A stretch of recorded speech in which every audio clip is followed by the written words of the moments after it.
Hello students, इस video में हम वाक्य के भेद का स्वाध्याय पढ़ने वाले हैं। तो चलिए स्टार्ट करते हैं। ये वाला लेसन मैं आप लोगों को पहले ही पढ़ा चुकी हूँ मेरे चैनल पर। अभी हम सिर्फ स्वाध्याय करेंगे। मैं सबसे पहले आप लोगों को प्रश्न दिखाऊंगी, पढ़कर बताऊंगी और उसके बाद उसका आंसर बताऊंगी। स्वाध्याय है। प्रश्न पहला है, निम्नलिखित वाक्यों में रचना के आधार पर भेद पहचान कर लिखिए। रचना के आधार पर भेद पहचान कर लिखना है। पहला है, मांडवी नदी काफ़ी बड़ी है तथा वर्ष भर पानी से भरी रहती है। दूसरा है, मैंने इस बच्चे से सीखा कि जीवन में आशावादी होना चाहिए। अब हर चीज़ के दर्जनों गुलाम होते हैं। फोर्थ है, मुझे जीवन को सहज और खुले ढंग से जीना पसंद है। पांचवा, हालांकि डॉल्फिन छोटी थी पर बच्चों ने अच्छा आनंद लिया। यहाँ एक मज़ेदार दृश्य भी देखने को मिला। बच्चे रेत का घर बनाने में जुट गए। यदि मैं तुम्हारे काम की नहीं हूँ तो मुझे आज़ाद कर दो। ये 8 प्रश्न हैं।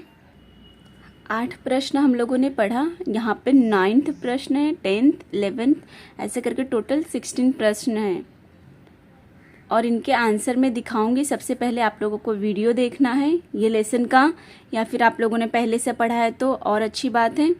नहीं पढ़ा होगा आप लोगों ने तो पहले वीडियो देख लीजिए और जो प्रश्न है उसको लिख लीजिए अपनी बुक पर और खुद से सॉल्व कीजिए। कितना करेक्ट आंसर आता है वो जब मैं आंसर दिखा रही हूँ तो वहाँ से चेक कर लीजिए। 9th है, जो हम शौक से करना चाहते हैं उसके लिए रास्ते निकाल लेते हैं। जो हम शौक से करना चाहते हैं उसके लिए रास्ते निकाल लेते हैं। मोहल्ले वाले अपनी फुर्सत से आते हैं। अगर लक्ष्मी दूध नहीं देगी तो हम इसका क्या करेंगे? वह राजनीति में नहीं गया क्योंकि पिताजी सरकारी कर्मचारी थे। मानू फूट फूट कर रो रही थी। मैं समझ गया कि यह इशारा इजाज़त का है। 2 घंटों के बाद सोनाबाई आई। घर वालों ने भोजन किया परंतु बूढ़ी काकी को किसी ने न पूछा। ये 16 प्रश्न हो गए। इसका उत्तर देख लेते हैं, फिर प्रश्न नंबर 2 करेंगे। यहाँ पर जो 16 प्रश्न हम लोगों ने देखा उसका आंसर दिया हुआ है।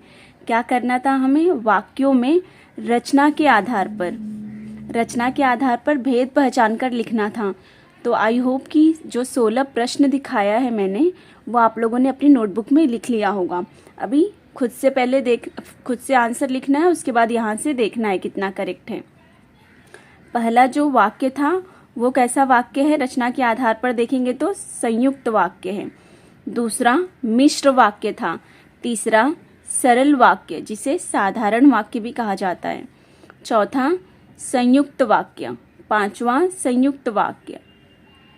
छठा साधारण वाक्य। सातवां भी साधारण वाक्य। 8वां था मिश्र वाक्य। 9वां भी मिश्र वाक्य। 10वां साधारण वाक्य। 11वां मिश्र वाक्य। 12वां संयुक्त वाक्य। 13वां साधारण वाक्य और 14 नंबर पर है मिश्र वाक्य। 15th वाला साधारण वाक्य और 16 नंबर पर है संयुक्त वाक्य। प्रश्न नंबर 1 में रचना के आधार पर हम लोग वाक्य भेद पहचाने थे और प्रश्न नंबर 2 में हमें अर्थ के आधार पर ये सारे वाक्यों के भेद पहचान कर लिखना है। प्रश्न नंबर 1 में हम रचना के आधार पर लिखें। अभी प्रश्न नंबर 2 में अर्थ के आधार पर लिखने वाले हैं। तो प्रश्न देख लेते हैं। प्रश्न आप लोग अपनी नोटबुक में नोट करना है आप लोगों को और आंसर लिखिए उसका और उसके बाद चेक कीजिए जब मैं आंसर दिखाऊंगी तो वो कितना करेक्ट है उसमें। फर्स्ट है, अरे यह बुढ़िया कौन है? हाँ, अरे यह बुढ़िया कौन है। दूसरा है, सिरचन तुम अपना काम करो, सुबह देर तक सोता होगा। अली घर से बाहर चला गया। हाय कितनी निर्दयी हूँ मैं। मुझे बुलाने कोई नहीं आया।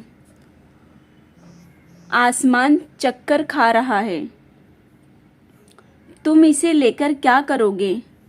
मन्यू पढ़ाई नहीं करता है। तेजू, अपना काम करो। वाह, कितना अच्छा मौसम है। हे भगवान, हे मानव, पानी का सदुपयोग करो। अरे ये तो दिखाई नहीं रहा यहाँ, रुकिए एक सेकेंड। 12th नंबर पर है हे मानव, पानी का सदुपयोग करो। 13 पर है वह सबको अपनी ओर से आश्वस्त करेगी। क्या तुम गाय खरीदने आए हो? पृथ्वी उसके भय से कांपेगी। इसका आंसर दिखाती हूँ मैं। अर्थ के आधार पर वाक्यों के भेद देखिए। यहाँ पर जो पहला प्रश्न था, प्रश्न नंबर 2 का पहला जो प्रश्न जो वाक्य था, वाक्य है वो सब, हाँ सेंटेंस है, वाक्य है। पहले वाक्य का कौन सा वाक्य था? पहला अर्थ के आधार पर देखेंगे तो प्रश्नार्थक वाक्य था। दूसरा आज्ञार्थक वाक्य था।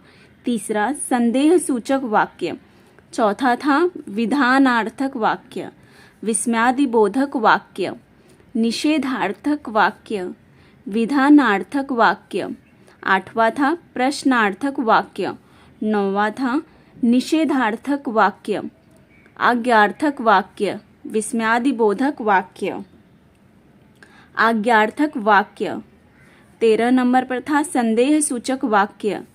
14 पर था प्रश्नार्थक वाक्य और 15 नंबर पर था संदेह सूचक वाक्य।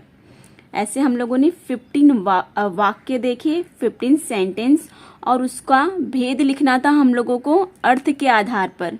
तो अर्थ के आधार पर ये पूरा उसका आंसर है 15 का यहाँ पर। नेक्स्ट टॉपिक है अपना टॉपिक नंबर 5, सहायक क्रिया। इसमें क्या करना है? निम्नलिखित वाक्यों में आई हुई मुख्य क्रिया एवं सहायक क्रिया रेखांकित करके लिखिए। ऊपर का जो ये इंस्ट्रक्शन दिया रहता है उसको ध्यान से पढ़ने का कि किसमें करना क्या है, इसमें क्या करना है। ये जो पूरा वाक्य दिया गया है, इन वाक्यों में आई हुई मुख्य क्रिया और सहायक क्रिया को रेखांकित करके लिखना है। पहला है मैंने स्कूल से लौटकर वह सब कर डाला। तो कर क्या है? यहाँ पर मुख्य क्रिया है और डालना क्या है? सहायक क्रिया। मुझे बैंक की नौकरी करनी पड़ी।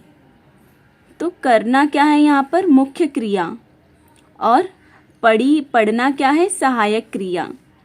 गाय ने तीसरा है कल्पना की उड़ान भरते एक दिन मौका मिल गया। तो मिलना क्या है? मुख्य क्रिया और गया मतलब जाना क्या है? सहायक क्रिया। चौथा है गाय ने दूध देना बंद कर दिया। तो करना मुख्य क्रिया और देना सहायक क्रिया। छठा है 5वां, यह अब हमारे लिए आदर्श बन गया। तो बनना क्या है? मुख्य क्रिया और गया मतलब जाना क्या है? सहायक क्रिया।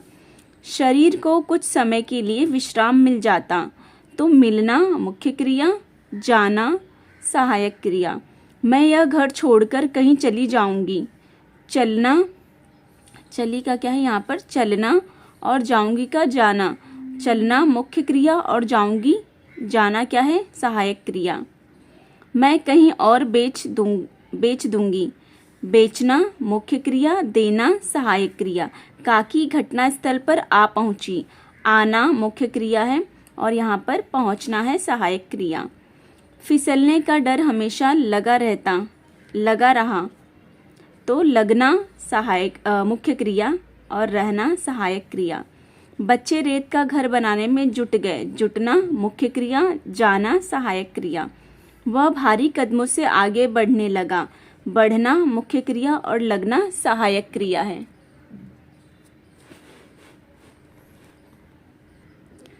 तेरह नंबर पर है चाची माँ के पास चली गई। चलना मुख्य क्रिया, जाना सहायक क्रिया।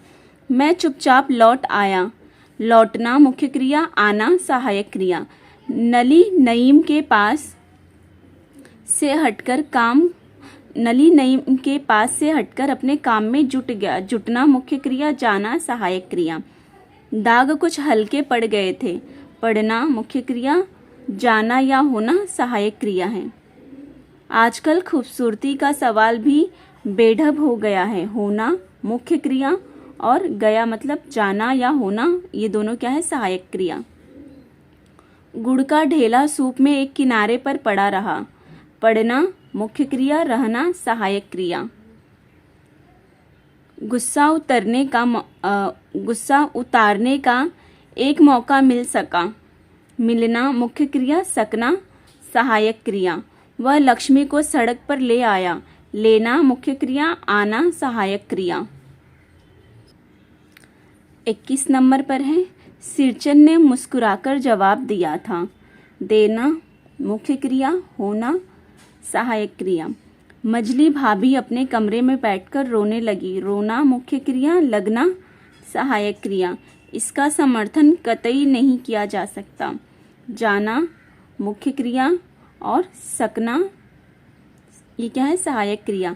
बिना शरीर श्रम के संपत्ति का निर्माण नहीं हो सकता। होना मुख्य क्रिया, सकना सहायक क्रिया। उसका अनुभव हमने कर लिया। करना मुख्य क्रिया और लेना सहायक क्रिया। इन सारे वाक्यों में आप लोगों ने देखा कि मुख्य क्रिया के बाद आ रही है सहायक क्रिया। ये सहायक क्रिया कब आ रही है, मुख्य क्रिया के बाद में। तो इसलिए मुख्य क्रिया के बाद आने वाली क्रिया को सहायक क्रिया कहा जाता है। मुख्य क्रिया के बाद आने वाली क्रिया को सहायक क्रिया कहा जाता है। सहायक क्रिया का स्थान मुख्य क्रिया के बाद में अर्थात अंत में होता है। ये सब पॉइंट आप लोगों को याद रखना है। स्वाध्याय देखिए, समझिए, उसके बाद ये प्रश्न लिखकर खुद से सॉल्व कीजिए और आंसर को यहाँ से चेक कर लीजिए।